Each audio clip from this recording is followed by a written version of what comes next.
लेकिन शुरुआत आज ब्लैक एंड व्हाइट की शुरुआत हम चाइना से आई इस खबर से करना चाहते हैं जो युद्ध के पारंपरिक तरीकों को हमेशा के लिए बदल सकती है। यह खबर हम सबको बहुत ध्यान से देखनी चाहिए। चाइना ने दुनिया का पहला ऐसा हथियार बनाने का दावा किया है जो पृथ्वी की कक्षा में मौजूदा किसी भी सैटेलाइट को, कोई भी सैटेलाइट, उसको माइक्रोवेव की तरंगों से आसानी से नष्ट कर सकता है। और यह कोई मामूली बात नहीं है। इसे ऐसे समझिए कि अगर भविष्य में चाइना का किसी देश से युद्ध होता है तो चाइना इस हथियार की मदद से पृथ्वी की कक्षा में मौजूद उस देश के सैटेलाइट्स को पूरी तरह नष्ट कर देगा और वो देश चाइना के खिलाफ कुछ कर ही नहीं पाएगा। आखिर क्यों? इस हथियार को हाई पावर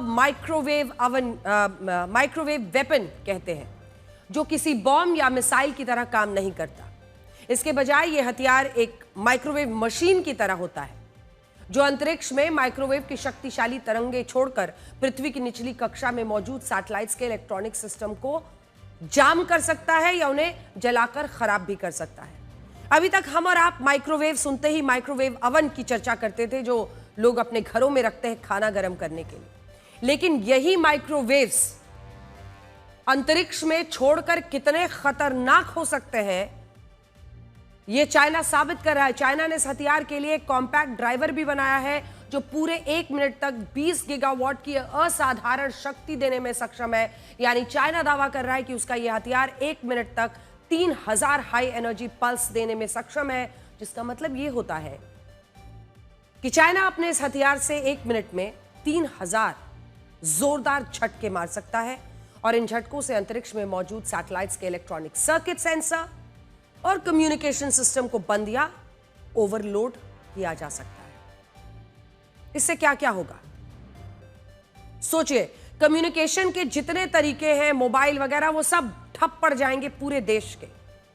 लेकिन इससे पहले रशिया ने इसी तरह का साइनस 7 नाम का एक हथियार बनाया था जो सिर्फ 1 सेकंड ही चल सकता था और इस 1 सेकंड में यह कुल 100 झटके मारने में सक्षम था। लेकिन चाइना का दावा है कि उसका यह हथियार पूरे 1 मिनट तक कुल 3000 झटके मारेगा और इन शक्तिशाली तरंगों से कोई भी सैटेलाइट बच नहीं पाएगा। चाइना का यह भी कहना है कि उसका यह हथियार सिर्फ 4 मीटर लंबा है, इसका वजन भी सिर्फ 5000 किलोग्राम है, जिसकी वजह से इस हथियार को सैन्य ट्रकों, युद्धपोत लड़ाकू विमानों या यहां तक कि अंतरिक्ष में ही मौजूद किसी सैटेलाइट पर भी फिट किया जा सकता है। और अगर ऐसा हो जाता है तो चाइना के लिए अंतरिक्ष में रहकर किसी भी देश के सैटेलाइट को निशाना बनाना बहुत आसान हो जाएगा। इसके अलावा स्टारलिंक के जो सैटेलाइट्स युद्ध की स्थिति में किसी भी सेना के काम आ सकते हैं, उन सैटेलाइट्स को भी इस हथियार से उड़ाया जा सकता है। इस वक्त पृथ्वी की निचली कक्षा में 10,000 से ज्यादा सैटेलाइट सक्रिय हैं। 10,000 से ज्यादा सैटेलाइट्स, जिनमें 6,700 सैटेलाइट्स का काम सिर्फ निगरानी करना है। और ऐसे में चाइना का यह हथियार इन सभी सैटेलाइट्स के लिए बड़ा खतरा बनने वाला है और इससे आपको यह भी समझ आएगा कि अब भविष्य के युद्ध किस तरफ बढ़ रहे हैं। आज से 200-300 साल पहले तक सभी युद्ध रणभूमि या समुद्र में नौसेना के जरिए लड़े जाते थे। इसके बाद पारंपरिक युद्ध का तरीका बदला और यही युद्ध हवा में लड़ाकू विमानों के जरिए लड़े जाने लगे। और अब आज जिस युग में हम जी रहे हैं, तब यही युद्ध missile, rocket, combat drones, air defence system के जरिए लड़े जाते हैं।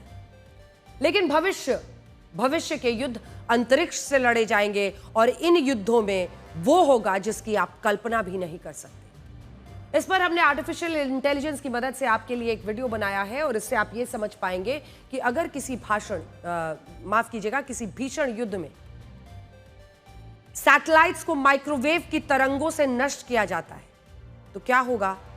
और अगर कोई देश सैटेलाइट इंटरनेट पर निर्भर है, सैटेलाइट इंटरनेट पर, तो कैसे उस देश में इंटरनेट और यहां तक कि मोबाइल फोन की तमाम सेवाएं ठप हो सकती हैं, पूरा देश रुक सकता है। देखिए।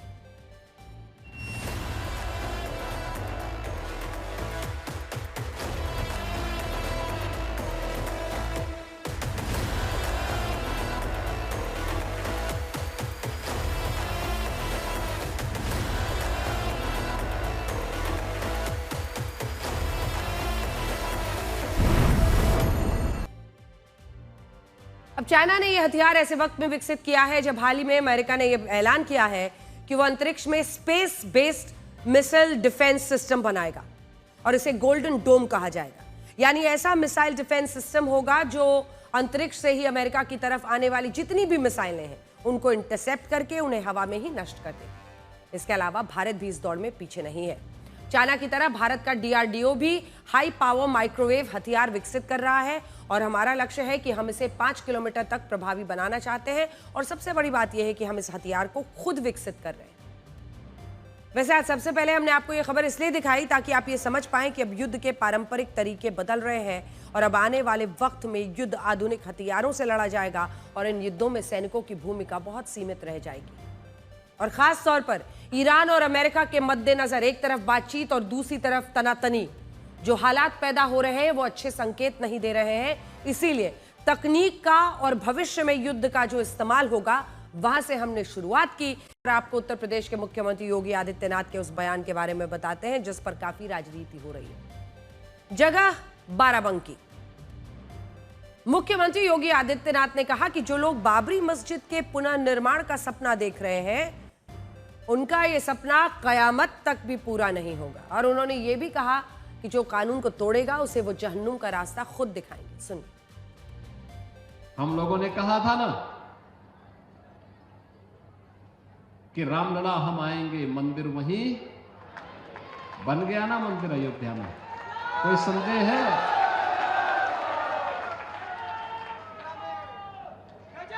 कोई संदेह है? और हम आज फिर इस बात को कह रहे हैं कि कयामत के दिन तक भी कभी, कयामत का दिन तो कभी आना ही नहीं है और इसलिए बाबरी ढांचे का पुनर्निर्माण कभी होना ही नहीं है। जो कयामत के दिन आने का सपना देख रहे हैं ऐसे ही सड़गल जाएंगे, कभी वो दिन आने वाला नहीं है। और उनके सपनों को ऐसे ही हम अपनी विरासत को सम्मान देते हुए भारत की गौरवशाली परंपरा को, सनातन धर्म की इस परंपरा को, जैसे प्रधानमंत्री जी ने 25 नवंबर को अयोध्या धाम में आकर के सनातन के प्रतीक श्री राम मंदिर में भव्य केसरिया ध्वज का आरोहण किया था। ये केसरिया ध्वज हमेशा ही भारत के इस गौरव को, सनातन के इस गौरव को आगे बढ़ाने का कार्य इसी मजबूती के साथ करेगा। मुख्यमंत्री योगी आदित्यनाथ का यह बयान तब आया है जब इससे पहले उत्तर प्रदेश के एक मौलाना जर्जिश अंसारी ने यह कहा था कि अयोध्या में जिस स्थान पर राम मंदिर का निर्माण हुआ है उस स्थान पर कयामत तक बाबरी मस्जिद ही रहेगी और वो भगवान राम के मंदिर को स्थान पर कभी स्वीकार नहीं करेंगे। सुनिए। हम उसको बाबरी मस्जिद पहले भी मानते थे, आज भी मानते हैं और कयामत की सुबह तक उसको बाबरी मस्जिद मानते रहेंगे। जब तक जिंदा हूं कहता भी रहूंगा कि वो बाबरी मस्जिद थी, बाबरी मस्जिद है, बाबरी मस्जिद रहेगी। किसी के खत्म कर देने से मेरे भाइयों कोई चीज खत्म नहीं हो जाती है। उसका वजूद था, है और रहेगा। तुमने तो उसको कब्जा कर लिया है, ले लिया है, छीन लिया है। कोई चीज अगर हमसे छीन लो तो क्या वो तुम्हारी हो जाएगी? आज ये घड़ी मेरी है, अगर जबरदस्ती तुम हमसे ये घड़ी छीन लो तो भले ही तुम इसके मालिक हो लेकिन मालिक बन नहीं जाओगे, वो रहेगी मेरी। अगर से तुम्हारे पास है लेकिन रहेगी मेरी। इसी तरीके से बाबरी मस्जिद पर तुम कुछ भी कर लो, वो रहेगी बाबरी मस्जिद। जिस वक्त उत्तर प्रदेश में बाबरी मस्जिद को लेकर यह राजनीति हो रही है उसी वक्त पश्चिम बंगाल के मुर्शिदाबाद में हुमायूं कबीर कल यानी 11 फरवरी से अयोध्या जैसी बाबरी मस्जिद का निर्माण शुरू करा रहा है। उनका यह भी कहना है कि कल दोपहर 12 बजे जब इस मस्जिद का निर्माण शुरू होगा तब इससे पहले 1200 लोग पवित्र कुरान का पाठ पढ़ेंगे और इसके बाद बाबरी मस्जिद के लिए पहली ईंट रखी जाएगी। हुमायूं कबीर यह भी दावा कर रहे हैं कि इस मस्जिद को बनाने के लिए कुल 300 करोड़ रुपए खर्च होंगे और यह मस्जिद कुछ इस तरह की दिखाई देगी। हालांकि यहां विडंबना यह है कि जब हुमायूं कबीर पश्चिम बंगाल के विधानसभा चुनाव में मुस्लिम वोट बैंक को अपने पक्ष में करने के लिए बाबरी मस्जिद का यह दांव खेल रहे हैं, तब उसी दौरान उनकी बेटी नजमा सुल्ताना के ससुर शरीफुल इस्लाम पश्चिम बंगाल पुलिस ने उनसे 10 करोड़ रुपए की संपत्तियों को जब्त किया है। और जानते हैं शरीफुल इस्लाम पर आरोप क्या है?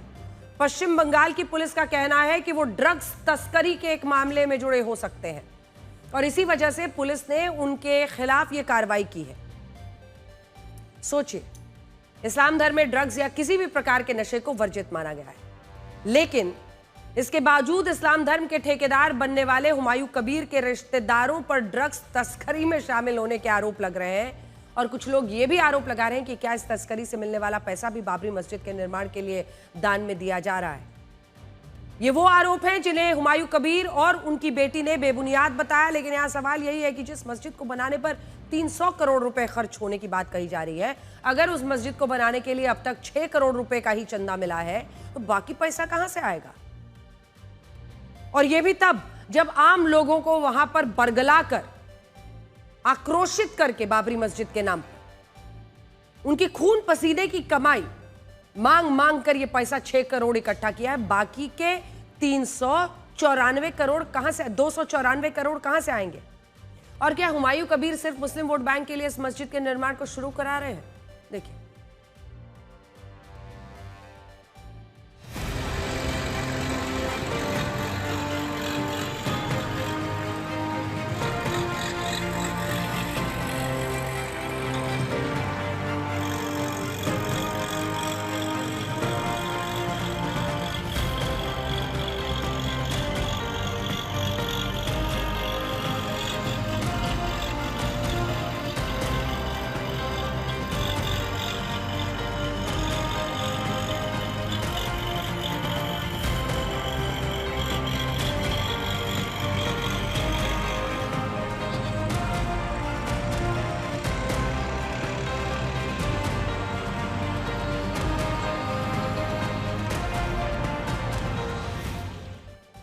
इस मस्जिद के कारण विश्व हिंदू रक्षा परिषद के कार्यकर्ताओं ने मुर्शिदाबाद तक मार्च निकालने का ऐलान किया था और ये कहा था कि वो किसी भी कीमत पर इस मस्जिद का निर्माण नहीं होने देंगे। लेकिन आज लखनऊ में इन प्रदर्शनकारियों को पुलिस ने आगे बढ़ने से रोका, लखनऊ में ही रोक दिया और उन पोस्टर्स को भी हटा दिया गया जिन पर यह लिखा था कि बाबरी को फिर से गिराया जाएगा।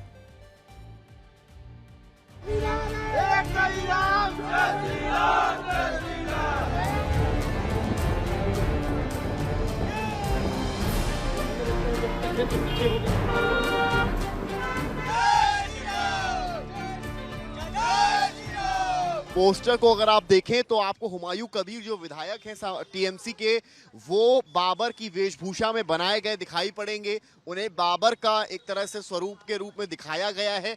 विश्व हिंदू रक्षा परिषद एक संदेश दे रही है कि हुमायूं हम आएंगे और बाबरी फिर से गिराएंगे। हर जिले से आदमी पहुंच रहा है और कल 10 से 12 हज़ार आदमी पहुंच जाएगा और आज नहीं तो कल हमें परमिशन जरूर मिलेगी जाने की, क्योंकि वो जो एक जिहादी आदमी है जो इस तरीके की बातें कर रहा है, जिहादी मानसिकता को विरोध हम लोग कर रहे हैं। आप मस्जिद बनाइए, एपीजे अब्दुल कलाम के नाम पे बनाइए, हमारा कोई विरोध नहीं रहेगा।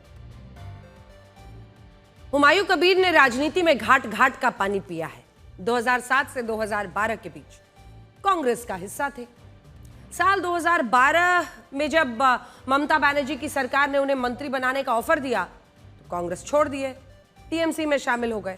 और जब कांग्रेस में भी उनका मन नहीं लगा, माफ कीजिएगा टीएमसी में, तो साल 2018 में वो बीजेपी में शामिल हो गए।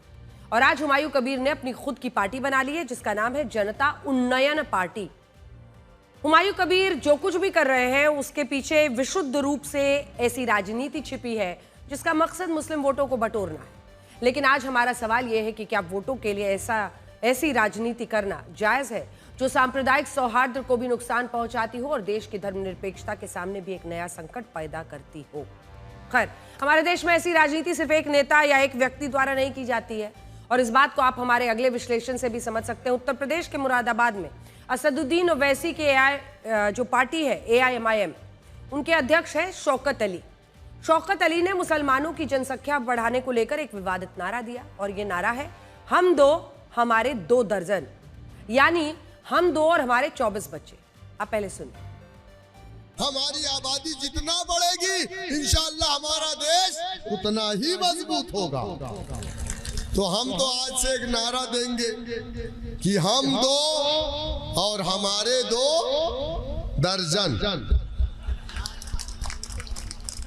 हमारे तो अल्हम्दुलिल्लाह 8 बच्चे हैं। कितने? 8 बच्चे हैं अल्हम्दुलिल्लाह। और हमारे बड़े वाले भैया का भी जल्दी इंतकाल हुआ है। आप लोग दुआ करिए अल्लाह सुब्हानहू तआला उन्हें जन्नतुल फिरदौस में आला मकाम अता फरमाए।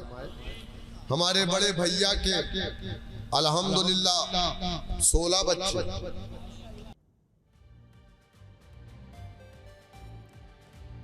ओवैसी साहब, असदुद्दीन ओवैसी साहब हैदराबाद में बैठे होंगे, पता नहीं अपने यूपी अध्यक्ष को सुन रहे हैं नहीं सुन रहे हैं, कितने सहमत हैं इससे। अब यहाँ शौकत अली उत्तर प्रदेश में मुसलमानों की आबादी बढ़ाने के लिए जो नारा लगा रहे हैं, उस नारे के पीछे की मानसिकता को समझना बहुत जरूरी है। इसके लिए मैं आपको कुछ आंकड़े दिखाना चाहती हूँ।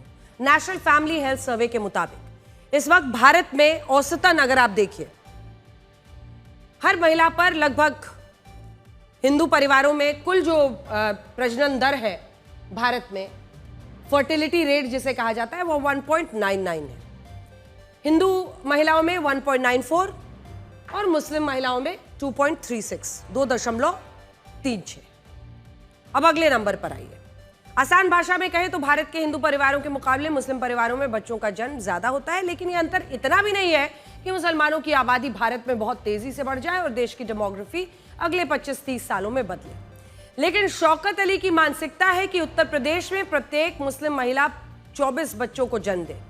और जानते हैं इस मानसिकता के पीछे असली सोच क्या है? इसके पीछे असली सोच है उत्तर प्रदेश की डेमोग्राफी को बदलने के लिए लोगों को उकसाना ताकि वोट मिले।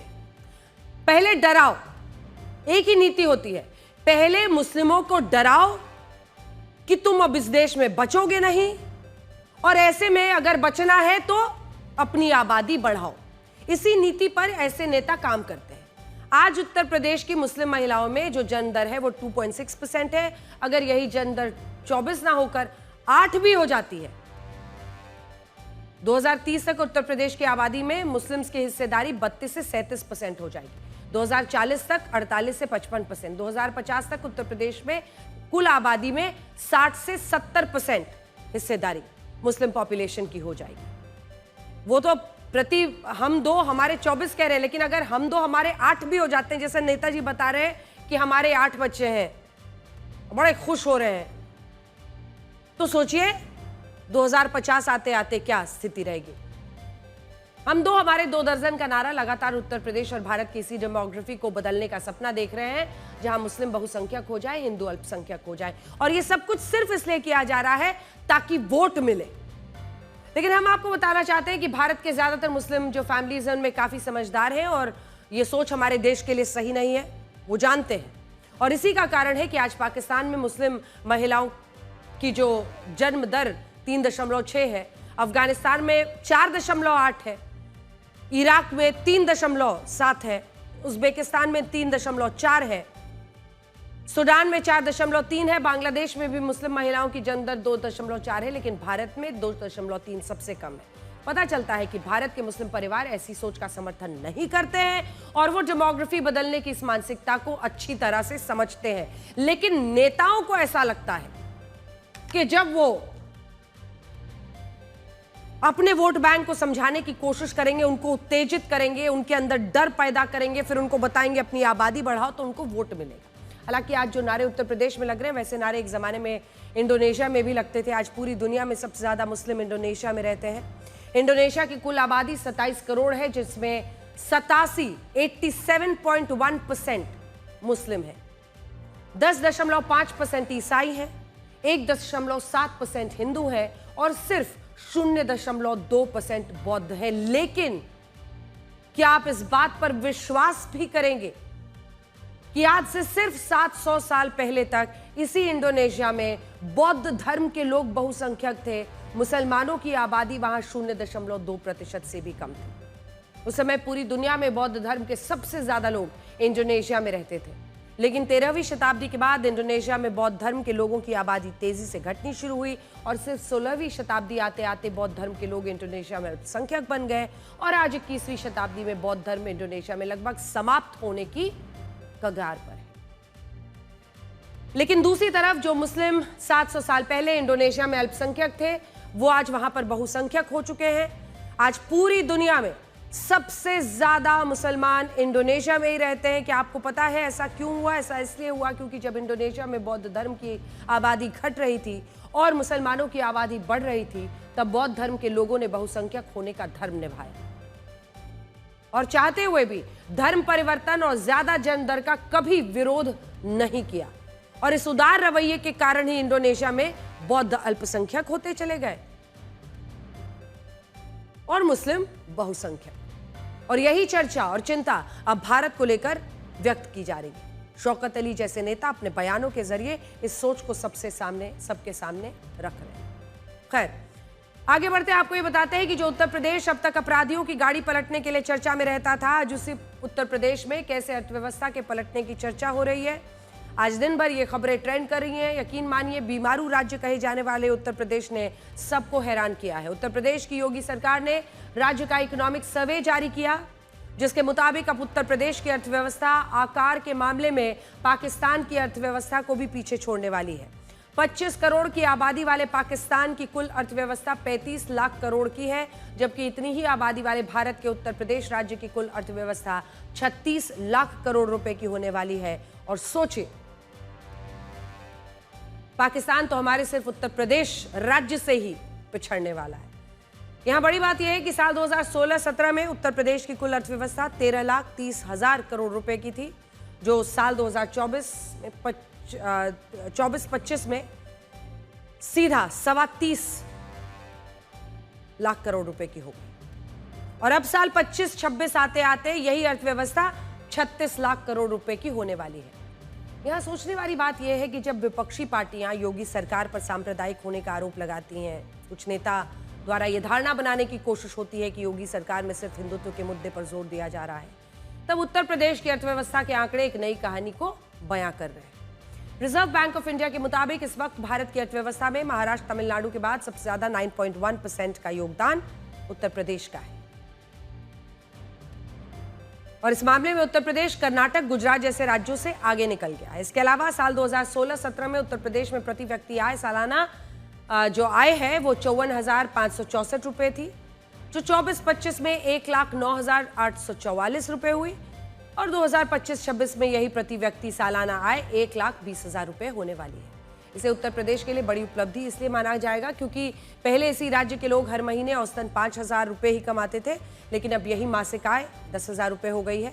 हालांकि आज भी हम इस बात को जोड़ना चाहते हैं कि पूरे देश में प्रति व्यक्ति आय सालाना आय जो है वो 2,58,000 रुपए है, जो इससे लगभग दोगुना है। मौजूदा वक्त में उत्तर प्रदेश की राजनीति ऐसी है कि वहां बुलडोजर, अपराधियों के एनकाउंटर, सांप्रदायिक मुद्दों पर बहस ज्यादा होती है। इन मुद्दों के कारण कई बार उन बातों की चर्चा नहीं हो पाती जो हकीकत में बदलते उत्तर प्रदेश की गवाही दे रहे हैं। और इसीलिए इकोनॉमिक सर्वे की बात, जैसा आप यकीन करेंगे कि आज पूरे देश में जिस राज्य का सालाना बजट सबसे ज्यादा है, उनमें उत्तर प्रदेश पहले स्थान पर है। 2025-26 में उत्तर प्रदेश का सालाना बजट 8,33,000 करोड़ रुपए था, जो देश के बाकी सभी राज्यों में ज्यादा था। इसी तरह जिस उत्तर प्रदेश में कुछ साल पहले 15,000 से भी कम कारखाने हुआ करते थे, उसी उत्तर प्रदेश में आज 30,000 से ज्यादा कारखाने हैं। भारत में हर साल जितने मोबाइल फोन्स बनाए जाते हैं, उनमें अकेले 55% मोबाइल फोन्स का उत्पादन आज उत्तर प्रदेश में हो रहा है। इसके अलावा आज पूरे देश में गेहूं, धान, गन्ना, आलू, केला, आम, अमरूद, आंवले का सबसे ज्यादा उत्पादन उत्तर प्रदेश में हो रहा है। इनमें भी दूध के उत्पादन के मामले में उत्तर प्रदेश ने नया रिकॉर्ड बनाया और इस उत्पादन में 388 लाख मीट्रिक टन के आंकड़े को पार कर लिया। पर्यटन का मामला, उत्तर प्रदेश भारत का पहला ऐसा राज्य बन गया है जहां पिछले साल सबसे ज्यादा 156 करोड़ लोग आए। यह आंकड़ा देश की आबादी से इसलिए ज्यादा है क्योंकि इनमें बहुत सारे लोग ऐसे हैं जो एक से ज्यादा बार पर्यटन के लिए उत्तर प्रदेश पहुंचे हैं। ये बात सही है कि उत्तर प्रदेश के सामने अब भी बहुत सारे चैलेंजेस हैं, कई चुनौतियां हैं। ग्रामीण क्षेत्रों में स्कूल, अस्पताल, बुनियादी सुविधाओं का अभाव है। लेकिन यह भी सच है कि जब उत्तर प्रदेश में सारी चर्चा और सारी राजनीति बुलडोजर, सांप्रदायिक मुद्दों, इन पर सीमित रह जाती है, तब उत्तर प्रदेश एक नए कीर्तिमान को रच रहा है। यहां हमें यह भी लगता है कि अब उत्तर प्रदेश को कम करके आंकने की भूल किसी को नहीं करनी चाहिए। ट्रेड डील के बारे में बताते हैं, जिस पर अमेरिका के व्हाइट हाउस ने एक नई फैक्ट शीट जारी की है और अभी इस फैक्ट शीट के 3 बिंदुओं पर काफी विवाद हो रहा है। इनमें पहले बिंदु में यह लिखा है कि भारत ने इस बात पर सहमति जताई है कि वो रशिया से कच्चे तेल की खरीद को पूरी तरह बंद कर देगा और इसी बात को ध्यान में रखते हुए अमेरिका ने भारत पर सजा के तौर पर जो 25% पेनल्टी टैरिफ लगाया था वो उसे वापस लेता है। अब बहुत सारे विपक्षी नेता इस फैसले पर आपत्ति जता रहे हैं, कह रहे हैं कि भारत को अमेरिका के दबाव में आकर रशिया से कच्चे तेल की खरीद बंद नहीं करनी चाहिए थी। ये ट्रेड डील भारत के लिए ट्रैप डील है, ये डील नहीं ढील दी गई है। लेकिन भारत के विदेश मंत्रालय ने कहा है कि वो कच्चे तेल की आपूर्ति को किसी एक देश पर निर्भर नहीं रखना चाहता। इसी वजह से भारत अलग अलग देशों से कच्चे तेल को खरीद को बढ़ावा देगा और यह फैसला पूरी तरह भारत के हित में है। और यहां बड़ी बात यह है कि भारत को अब रशिया से कच्चे तेल पर ज्यादा डिस्काउंट भी नहीं मिल रहा है। इसके अलावा यहां आपको यह भी पता होना चाहिए कि भारत हमेशा से रशिया से कच्चा तेल नहीं खरीदता था। यूक्रेन युद्ध से पहले हम कच्चे तेल का जो कुल आयात करते थे उसमें रशिया के कच्चे तेल की हिस्सेदारी कितनी थी? 0.5%। और अब जब फिर से हमें रशिया से कच्चे तेल पर कम डिस्काउंट मिल रहा है तो हम अलग अलग देशों से कच्चा तेल खरीदना चाहते हैं। दूसरा, इस फैक्ट शीट में यह भी लिखा है कि भारत अमेरिका के औद्योगिक, कृषि और दूसरे उत्पादों पर या तो टैरिफ को पूरी तरह खत्म कर देगा या इन्हें घटाने की कोशिश करेगा और इनमें कुछ दालों पर भी टैरिफ को कम किया जाएगा। अब विपक्ष इसे भी मुद्दा बना रहा है और ये कह रहा है कि अमेरिका से कम टैरिफ पर दालें खरीदने से भारत के किसानों को नुकसान होगा, जबकि सच यह है कि जब भारत में यूपीए की सरकार थी तब हमारे देश में सबसे ज्यादा दालें अमेरिका से आयात की जाती थी।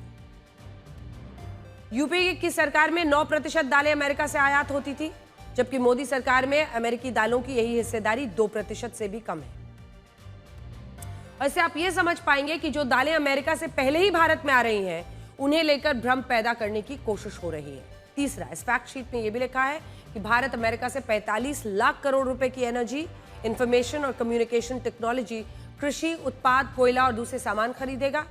और इसके आधार पर विपक्ष आरोप लगा रहा है कि सरकार ने अमेरिका के दबाव में अपने कृषि और डेयरी सेक्टर को उसके लिए खोल दिया।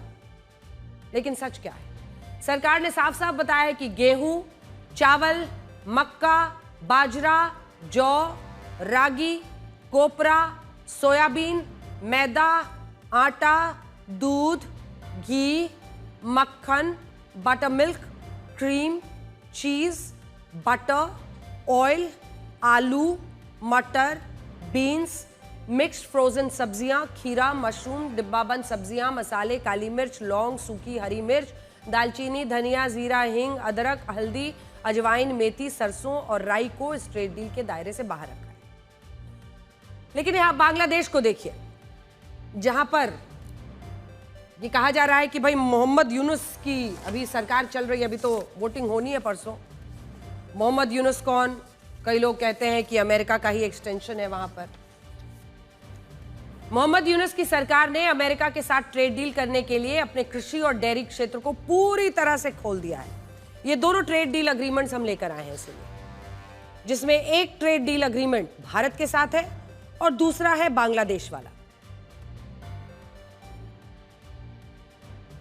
और इन दोनों ट्रेड डील्स को हमने अच्छे से गहन जांच की, ये समझने की कोशिश की कैसे बांग्लादेश ने अपना पूरा कृषि, एग्रीकल्चर सेक्टर, डेयरी क्षेत्र, दूध उत्पादकों का सब कुछ पूरी तरह से अमेरिकी सामानों के लिए बांग्लादेश ने खोल दिया है। ये देखिए, ये पहला ही पैराग्राफ है जो हमने हाईलाइट किया है।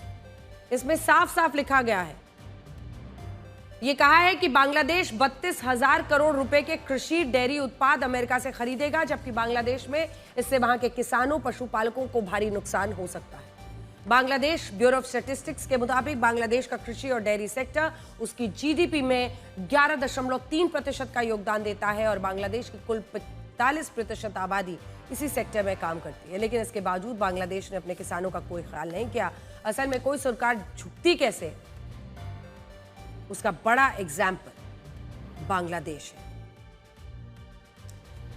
खैर, इन सबके बीच सोशल मीडिया पर अमेरिका के राष्ट्रपति डोनाल्ड ट्रंप का एक वीडियो काफी वायरल हो रहा है और इस वीडियो के आधार पर कई नेता और लोग ये दावा कर रहे हैं कि राष्ट्रपति ट्रंप ने ऐसा कहा है कि अगर वो बोलेंगे तो प्रधानमंत्री मोदी का राजनीतिक करियर बर्बाद हो जाएगा।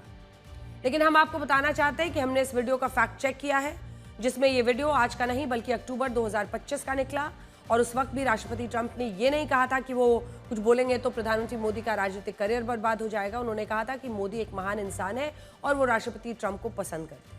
यहाँ राष्ट्रपति ट्रंप ने शब्दशः कहा था, Modi is a great man, he loves Trump, I don't want you to take the word love any differently, I don't want to destroy his political career. यानी राष्ट्रपति ट्रंप यहाँ प्रधानमंत्री मोदी और अपनी दोस्ती के संदर्भ में ये बयान दे रहे थे।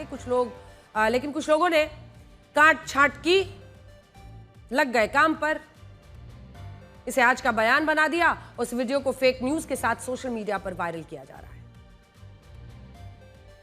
Modi is a great man. That he loves Trump. Now, I don't know if the word love, I don't want you to take that any different. I don't want to destroy his political career, okay? Go ahead. So, Roger Gore has just gotten back from India.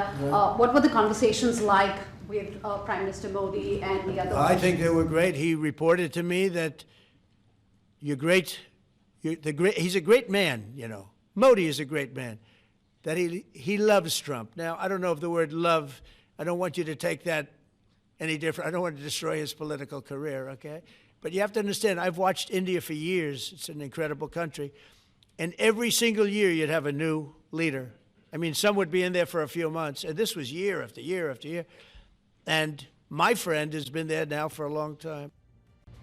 और अब आज हम Epstein files पर अपने खास विश्लेषण का दूसरा हिस्सा दिखाने जा रहे हैं, जिसमें जेफरी एप्स्टीन की विभत्स मानसिकता से उपजी एक योजना का पता चला है।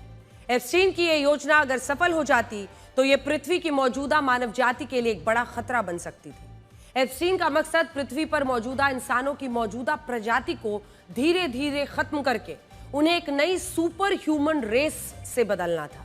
अमेरिका के डिपार्टमेंट ऑफ जस्टिस ने कुछ ऐसी रिपोर्ट सार्वजनिक की है जिसमें बताया गया है कि जेफरी एप्स्टीन वैज्ञानिकों की मदद से सुपर ह्यूमन रेस तैयार कर रहा था और इसकी प्रयोगशाला को बेबी रैंच कहा जाता था। जेफरी एप्स्टीन ने अमेरिका के न्यू मैक्सिको में एक फार्म हाउस लिया था जिसका नाम था जोरो रैंच। यह एक आलीशान फार्म हाउस था जिसमें सारी सुविधाएं थी। यही फार्म हाउस बाद में बेबी रैंच के नाम से बदनाम हुआ।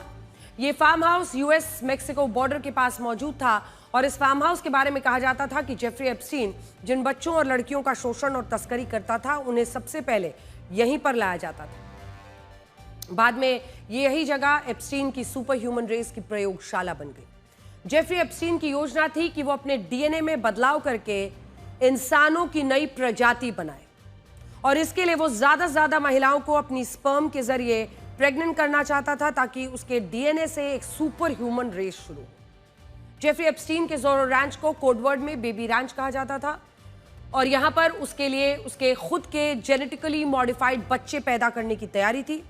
एप्स्टीन का मानना था कि उसके डीएनए में बदलाव होने के बाद उसके जो बच्चे होंगे वो बाकी इंसानों की तुलना में हाई आईक्यू वाले, बेहतर जीन्स वाले बच्चे होंगे, यानी दिमाग से तेज होंगे और देखने में भी अच्छे होंगे और यही बच्चे आगे चलकर कुछ दशकों में मौजूदा कमतर मानव नस्ल की जगह ले लेंगे। जितनी भी विकृतियां इस इंसान से जोड़कर बताई जा रही है उसमें दावा यही है कि ये सब कुछ आरोप इसलिए लग रहा है कि क्योंकि वो अपने आप को बदलकर एक बेहतर स्पीशीज बना रहा था, अपने डीएनए में परिवर्तन करके एक सुपर रेस बनाने की तैयारी कर रहा था। एप्स्टीन फाइल्स में जो रिपोर्ट्स डाली गई हैं उसमें बताया गया है कि जेफरी एप्स्टीन महिलाओं को जोरो रैंच आने का न्योता देता, उसके बाद पैसा ताकत के दम पर उसके जेनेटिकली मॉडिफाइड बच्चे पैदा करने का दबाव डालता था।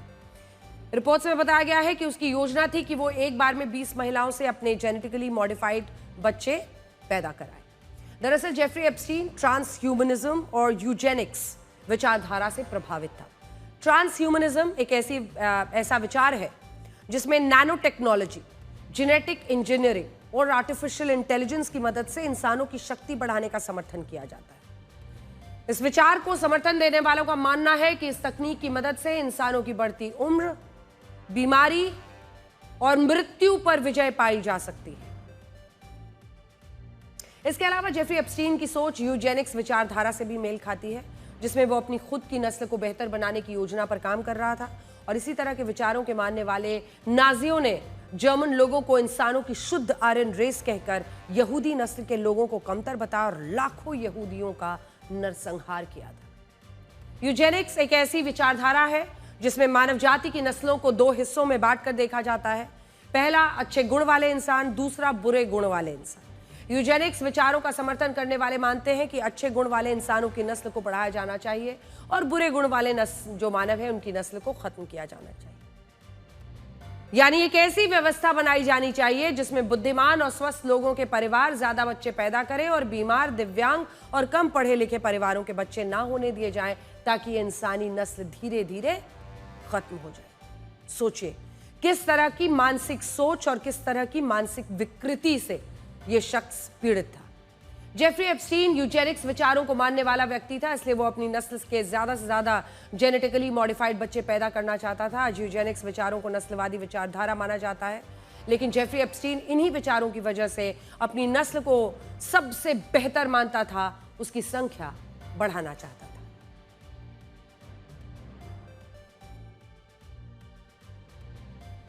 एप्स्टीन फाइल्स में दुनिया के कई बड़े सेलिब्रिटीज, वैज्ञानिक, साहित्यकार और नेताओं के नाम शामिल हैं। नामों का जिक्र flight log, contact book, emails, phone records, court documents, गवाहों की गवाही और केस फाइलिंग में है। इन्हीं में से एक नाम रशिया के राष्ट्रपति व्लादिमीर पुतिन का भी है। तो सुनिए, एप्स्टीन फाइल्स में करीब 992 दस्तावेज ऐसे हैं जहां व्लादिमीर पुतिन के नाम का जिक्र किया गया है। इन दस्तावेजों में यह बात सामने आई है कि जेफरी एप्स्टीन कुछ भी करके व्लादिमीर पुतिन से किसी तरह से मिलना चाहता था। दस्तावेजों से पता चला है कि जेफरी एप्स्टीन को रशिया और पुतिन में बहुत दिलचस्पी थी और इसके लिए उसे सबसे पहले यूएन में रशिया के राजदूत विटाली चुर्किन से नजदीकी बढ़ानी शुरू की। अमेरिका के डिपार्टमेंट ऑफ जस्टिस की ओर से जारी एक दस्तावेज से पता चला कि यूएन में रशिया के राजदूत विटाली चुर्किन के साथ जेफरी एप्स्टीन के अच्छे संबंध थे और न्यूयॉर्क में वो दोनों अक्सर मिला भी करते थे। सिर्फ यही नहीं, एप्स्टीन ने तो एक वेल्थ मैनेजमेंट कंपनी में विटाली चुर्किन के बेटे की नौकरी लगवाने की पेशकश भी की थी। साल 2017 चुर्किन की मौत के बाद जेफरी एप्स्टीन की पुतिन से मिलने की इच्छा पर पानी फिर गया था, लेकिन एप्स्टीन ने नया दांव चला। उसने रशिया के विदेश मंत्री सर्गेई लावरोव से संपर्क करने की कोशिश की और डोनाल्ड ट्रंप से जुड़ी अंदर की जानकारी देने की पेशकश की। जेफरी एप्स्टीन ने 24 जून 2018 को नॉर्वे के नेता थोरब्jørn जॉगलैंड को एक ईमेल लिखा, जिसमें उसने लिखा कि मुझे लगता है कि आपको पुतिन को सुझाव देना चाहिए कि मुझसे बात करके लावरोव को अंदर की बातें पता चल सकती हैं। इस ईमेल के जवाब में थोरब्jørn जॉगलैंड ने कहा कि वो लावरोव के असिस्टेंट से मिलेंगे और उन्हें ये बात कह देंगे। इसी ईमेल ट्रेल में जेफरी एप्स्टीन ने लिखा कि विटाली चुर्किन एक शानदार शख्स थे। हमारी बातचीत के बाद वो ट्रंप को अच्छे से समझने लग गए थे। इस ईमेल से एक बात साफ थी कि जेफरी एप्स्टीन पुतिन से मिलने के लिए डोनाल्ड ट्रंप से जुड़ी खुफिया जानकारी तक आगे बढ़ा रहा था और ये एक फिशिंग ट्रैप की तरह था, जिसका मकसद था पुतिन तक किसी तरह से पहुंचना। एक बार इस ईमेल के सामने आने के बाद आरोप लगने लगे कि जेफरी एप्स्टीन रूस की रशिया एजेंसियों की कठपुतली की तरह काम कर रहा था और ट्रंप की खुफिया जानकारी रशिया को दे रहा था। हालांकि क्रेमलिन ने इन दावों को सिरे से खारिज किया। अभी तक जारी किए गए दस्तावेजों से एक बात साफ है कि जेफरी एप्स्टीन कई बड़े नेताओं के जरिए व्लादिमीर पुतिन से मुलाकात का समय मांगने में लगा हुआ था, लेकिन पुतिन और एप्स्टीन की मुलाकात होने की बात सामने नहीं आई है, यानी पुतिन इसके लिए राजी नहीं थे। एप्स्टीन फाइल्स में हिंदल ओवैस नाम की एक महिला का भी जिक्र है। हिंदल ओवैस यूएई की राजदूत है, वो फिलहाल यूएन की मानवाधिकार समिति की डायरेक्टर है। एप्स्टीन फाइल्स में हिंद अल ओवैस का नाम करीब 469 दस्तावेजों में आया, जिससे पता चलता है कि एप्स्टीन और उनके बीच काफी बातचीत थी। इस बातचीत से जुड़े 2 ईमेल से बवाल खड़ा कर दिया। 26 जनवरी 2012 को हिंद अल ओवैस ने जेफरी एप्स्टीन को एक ईमेल लिखा, क्या तुम शहर में हो? मेरी बहन यहाँ आई हुई है और मैंने उससे तुम्हारे बारे में बहुत कुछ बताया। मैं चाहती हूँ कि वो तुमसे मिले, बताना कि तुम कब फ्री हो। इस ईमेल के जवाब में जेफरी एप्स्टीन ने लिखा, रविवार तक कोई भी दिन चलेगा, क्या तुम शनिवार को उसके साथ लंच पर आना चाहोगी? इसके बाद हिंद अल ओवैस ने जवाब दिया, पहले से ही बात चल रही है, मैं तुम्हें देखने और तुम्हें अपनी बहन से मिलवाने के लिए बहुत उत्सुक हूँ, वो तो मुझसे भी ज्यादा खूबसूरत है। इसके बाद 28 जनवरी 2012 को एप्स्टीन और हिंद अल ओवैस के बीच फिर से ईमेल शुरू हुए। जेफरी एप्स्टीन ने इस बार लिखा, अगर तुम करीब 11 बजे तक आ सको तो अच्छा होगा, मैं तुम दोनों के साथ ज्यादा समय बिताना चाहता हूं। इसके जवाब में हिंद अल ओवैस ने लिखा कि एक लड़की को तैयार करना ही काफी मुश्किल होता है, 2 लड़कियों को तैयार करना तो सच में एक चैलेंज है, हम शायद लेट भी हो जाए। एप्स्टीन के साथ ये बातचीत साल 2012 में हुई। इस बातचीत के करीब 3 साल बाद यानी साल 2015 हिंद अल-ओवैस को यूएई की ओर से यूएन में वरिष्ठ सलाहकार बनाकर भेज दिया गया। हालांकि इस पोस्टिंग में एप्स्टीन का कनेक्शन था या नहीं, इसके बारे में फाइल्स में कुछ नहीं है, लेकिन यूएन पोस्टिंग की टाइमिंग और एप्स्टीन के साथ संबंधों को देखते हुए इस पर सवाल उठने लगे। ईमेल की भाषा को देखते हुए इसे एप्स्टीन के काले कारनामों से भी जोड़कर देखा जा रहा है। अब आपको फिल्म अभिनेता राजपाल यादव के बारे में बताएंगे, जो दिल्ली की तिहाड़ जेल में सलाखों के पीछे बंद है। आप सोच रहे होंगे कि अपनी एक्टिंग, संवाद, अदायगी और हास्य कला से लाखों लोगों को हंसाने वाले राजपाल यादव ने ऐसा क्या किया कि उन्हें जेल जाना पड़ा। राजपाल यादव चेक बाउंस के केस में फंसे हैं। साल 2010 में उन्होंने अपने डायरेक्शन में अता पता लापता फिल्म बनाने के लिए एक फर्म से 5 करोड़ रुपए उधार लिए थे, लेकिन ये फिल्म ज्यादा कुछ खास नहीं कर पाई और राजपाल यादव के लिए पैसा चुकाना मुश्किल हो गया। उन्होंने जो चेक इशू किए थे वो बाउंस हो गए। इसके बाद फर्म ने लीगल एक्शन लिया। साल 2018 में राजपाल यादव, उनकी पत्नी को 6 महीने की जेल हुई। उन्होंने इस फैसले को चुनौती दी और कई अपील के बाद तक उन्हें राहत मिल गई।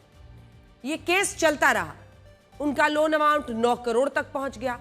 कोर्ट ने कई मौके दिए पर राजपाल यादव सिर्फ 75 लाख रुपए ही चुका सके। अब हाईकोर्ट ने सरेंडर का आदेश देते हुए कहा कि नरमी की भी एक सीमा होती है। इस दौरान राजपाल यादव ने बेहद भावुक अंदाज में कहा कि सर क्या करूं, मेरे पास पैसे नहीं है और कोई उपाय भी नहीं दिखता। यहां हम सब अकेले हैं, कोई दोस्त नहीं है। इस संकट से उन्हें खुद ही डील करना पड़ेगा। राजपाल यादव फिल्म इंडस्ट्री में कई दशक से हैं। उन्होंने कई सुपरहिट फिल्मों में काम किया, लाखों लोगों को हंसाया। तब उन्हें इंडस्ट्री से मदद ना मिलना काफी कुछ कहता है, जबकि राजपाल यादव के कई साथी उन्हें यारों का यार बताते हैं। फिल्म अभिनेता नवाजुद्दीन सिद्दीकी का ये बयान सुनिए।